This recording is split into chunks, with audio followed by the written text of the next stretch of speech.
ఇదో బ్రహ్మచారి ప్రేమ కథ. ప్రేమ కోసం ప్రాణమే తీసేశాడు. ఉత్తరప్రదేశ్ బలంద్ షహర్ జిల్లా కాకోడ్ పోలీస్ స్టేషన్ పరిధిలోని హసన్పూర్ గ్రామంలో ఉంటున్నాడు విశాల్ కుమార్. ఇతను ఒక రోజువారీ కూలీ.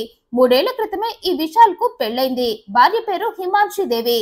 అయితే ఇక్కడే ఉంది అసలు కథంతా. ఈ విశాల్ కు దేవిని పెళ్లి చేసుకోవటం అస్సలు ఇష్టం లేదు. తనకు ఇష్టం లేకుండానే ఆమెను పెళ్లి చేసుకున్నాడు. ఇష్టం లేకుండానే ఆమెతో కాపురం కూడా చేసి గర్భవతిని చేశాడు. కారణం, ఈ విశాల్ బ్రహ్మచారిగా ఉన్న టైంలో బామచారిగా మారాడు. తనుండే ప్రాంతంలో ఉండే హేమ అనే మహిళను ప్రేమించాడు. రోజుకొక పూల చొక్కా వేసుకొని ఈ హేమ చుట్టూ ప్రేమ ప్రేమ అంటూ చక్కర్లు కొట్టేవాడు ఈ విశాల్. మొదట్లో హేమ విశాల్ది చిల్లర ప్రేమ అనుకుని అతన్ని సైడ్ కి పెట్టేసింది. కానీ విశాల్ మాత్రం సిన్సియర్ గా హేమ చుట్టూ తిరిగి ఆమె మనసు గెలుచుకున్నాడు. ఇక అప్పటి నుండి ఇద్దరు కొత్తగా పెళ్లైన పెళ్లి కూతురు పెళ్లి కొడుకులా రెచ్చిపోయారు. పగలుకి రాత్రికి తేడా లేకుండా గడిపేశారు. యవ్వనం కాటేసింది మరి. కానీ సరిగ్గా అప్పుడే వీరిద్దరి ప్రేమకు సంకెళ్లు పడ్డాయి. ఒకటైపోయిన ఇద్దరిని వీరి ఫ్యామిలీ విడదీసింది. ప్రియురాలతో డ్యూయెట్లు వేసుకుంటుంటే అది విశాల్ ఫ్యామిలీ దృష్టిలో పడింది. దీంతో నీ ప్రేమని మేం ఒప్పుకోమన్నారు. అంతేకాదు, నీకు వేరే అమ్మాయిని చూసి పెళ్లి చేస్తాం, నువ్వు మేం తాళి కట్టమన్న అమ్మాయి మెడలోనే తాళి కట్టాలి. అలా కాకుండా చేతులు ఉన్నాయి కదా అని వెళ్లి నీ ప్రియురాలి మెడలో తాళి కడితే మా మెడకు ఉరితాళ్లు పడతాయి, జాగ్రత్త అని వార్నింగ్ ఇచ్చారు. దీంతో విశాల్ అయోమయంలో పడ్డాడు. ఓ పక్క ప్రియురాలు అంటే ప్రాణం, కానీ మరో పక్క తన ఫ్యామిలీ నుండి వస్తున్న వ్యతిరేకత. అందుకే ప్రియురాలి విషయంలో ఏ నిర్ణయం తీసుకోలేకపోయాడు. అయితే ఆమె మీద ఉన్న ప్రేమను చంపుకోలేక ఇంట్లో వాళ్లకు తెలియకుండా సీక్రెట్ గా ప్రియురాలిని కలుస్తూ జరుగుతున్న విషయాలన్నీ ఆమెకు చెబుతున్నాడు. ఇక అవన్నీ తెలుసుకుంటున్న ప్రియురాలికి కూడా ఏం చేయాలో పాలుపోలేదు. కానీ ఏది ఏమైనా మనిద్దరం విడిపోకూడదు అందామే. సరే అన్నాడు విశాల్. అయితే మరో పక్క విశాల్ కుటుంబం అతనికి తొందరగా పెళ్లి చేయాలి అనుకుంది. లేట్ చేసే కొద్దీ విశాల్ ప్రియురాలతో ఎక్కడ పారిపోతాడో అని భయపడ్డారు. అందుకే బంధువులకు తెలిసిన వాళ్ళకి పెళ్లిలో పేరయ్య అందరికీ విశాల్ ఫోటోని నేరస్తుడి ఫోటోలా పంచిపెట్టారు. ఇక దాన్నే స్ఫూర్తిగా తీసుకుని నిజంగానే నేరస్తుడిగా మారాడు విశాల్. అయితే అంతకన్నా ముందుగా పెళ్లి కొడుకుగా మారాడు. ప్రియురాలతో పారిపోయే ఛాన్స్ కూడా విశాల్ కి రాలేదు. నలుదిక్కులా అతని ఫ్యామిలీ కాపలా కాసి మరి విశాల్ మెడ వంచి అతన్ని కళ్యాణ మండపంలో కూర్చోబెట్టింది. తెలిసిన వాళ్ళ ద్వారా విశాల్ కి హిమాన్షి దేవి అనే మహిళను చూసి పెళ్లి ఫిక్స్ చేశారు. ఇక ఆ పెళ్లికి అయిష్టంగానే అంగీకరించాడు విశాల్. అయిష్టంగానే దేవి మెడలో తాళి కట్టాడు. అయిష్టంగానే భార్యతో కాపురం కూడా మొదలు పెట్టాడు. అయితే ఆ కాపురంలో అన్ని అవకతవకలే. కారణం విశాల్ ప్రేమ, అతని ప్రియురాలే. పెళ్లైన విశాల్ తన ప్రేమని మర్చిపోలేదు, ప్రియురాలు కూడా వదల్లేదు. దీంతో విశాల్ మళ్లీ పాత శృంగార కథను తిరగరాయటం మొదలు పెట్టాడు. రోజు పని వంకతో బయటికి వెళ్లటం, అరాకొరా పని చేసి మిగిలిన టైం మొత్తం ప్రియురాలతో గడపటం చేసేవాడు. కట్ చేస్తే విషయం విశాల్ భార్య దేవికి తెలిసింది. తన భర్త బ్రహ్మచారి జీవితంలోనే బామచారిగా మారిపోయాడని, ఇప్పటికీ ఆమెను మనసులో నుండి తీసేయలేదని, ఇంకా ఆమెను కలుస్తూనే ఉన్నాడని. ఇక ఇవన్నీ తెలిసాక కానీ భర్త తనతో ఎందుకు సరిగ్గా ఉండటం లేదో అర్థమైంది ఆమెకు. అప్పటికే చాలా సార్లు వీరి మధ్య గొడవలు జరిగాయి. విశాల్ ఎప్పుడు దేవిని తన భార్యగా చూడలేదు, అంగీకరించలేదు. అందుకే ఆమెతో ఎప్పుడు కఠినంగా ప్రవర్తించేవాడు. కుదిరినప్పుడల్లా గొడవ, వీలైనప్పుడల్లా అదనపు కట్నం కోసం వేధించేవాడు. దీంతో ఆమె అదంతా తన ఫ్యామిలీకి చెప్పుకుంది.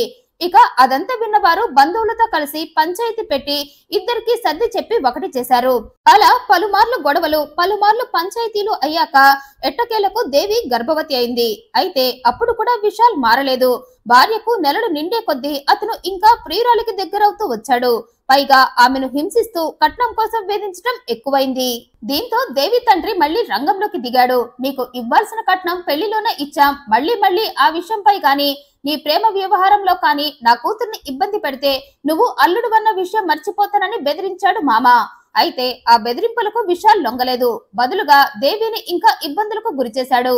దీంతో దేవి ఎదురు తిరిగింది. నీ ప్రియురాలని వదిలేసి నాతో సవ్యంగా ఉండు అంది.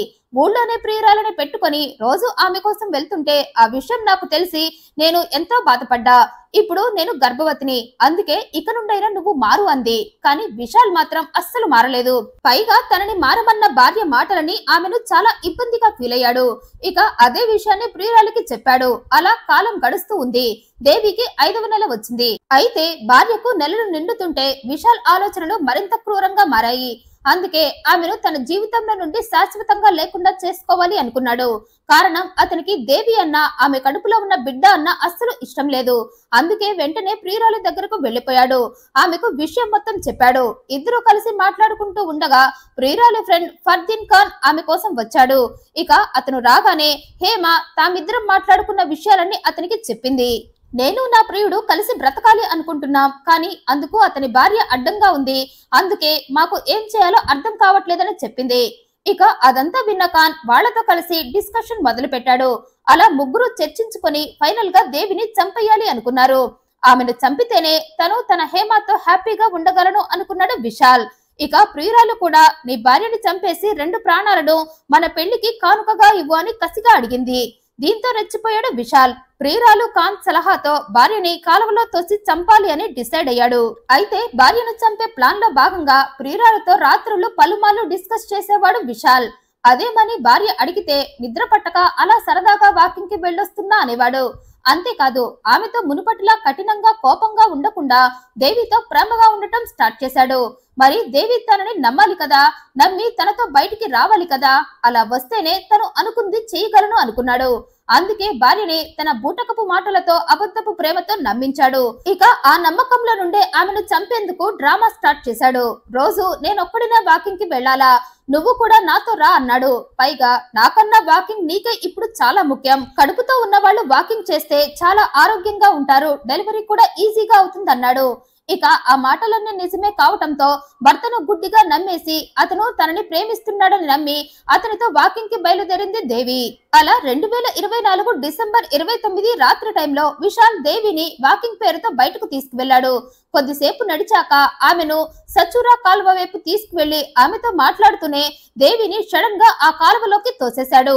ఇక అదంతా రెప్పపాటులో జరిగిపోవటంతో జాగ్రత్త పడలేకపోయింది దేవి. పైగా భర్త తనని అలా తోసేస్తాడని అస్సలు ఊహించలేదామె. అయితే నీళ్లలో పడిపోగానే దేవి చనిపోలేదు, కానీ నీటి ప్రవాహం చాలా ఎక్కువగా ఉండటంతో ఆమె ఆ ప్రవాహంలో కొట్టుకుపోయి 4 కిలోమీటర్ల దాకా వెళ్లి అక్కడ ఊపిరాడక ప్రాణం విడిచింది.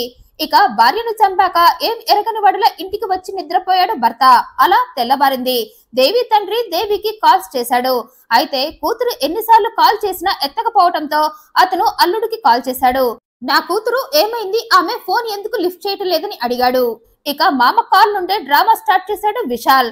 నిన్న రాత్రి బయటకని వెళ్లి మళ్ళీ ఇంటికి రాలేదన్నాడు. మేమంతా ఆమె కోసమే వెతుకుతున్నామన్నాడు. దీంతో తండ్రికి అనుమానం వచ్చి వెంటనే పోలీస్ స్టేషన్ లో కేసు పెట్టాడు.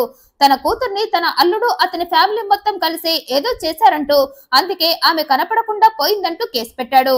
దీంతో పోలీసులు రంగంలోకి దిగారు. విశాల్ ని పట్టుకుని విచారించగా అతను తనకేం తెలియదని చాలా తెలివిగా తప్పించుకున్నాడు.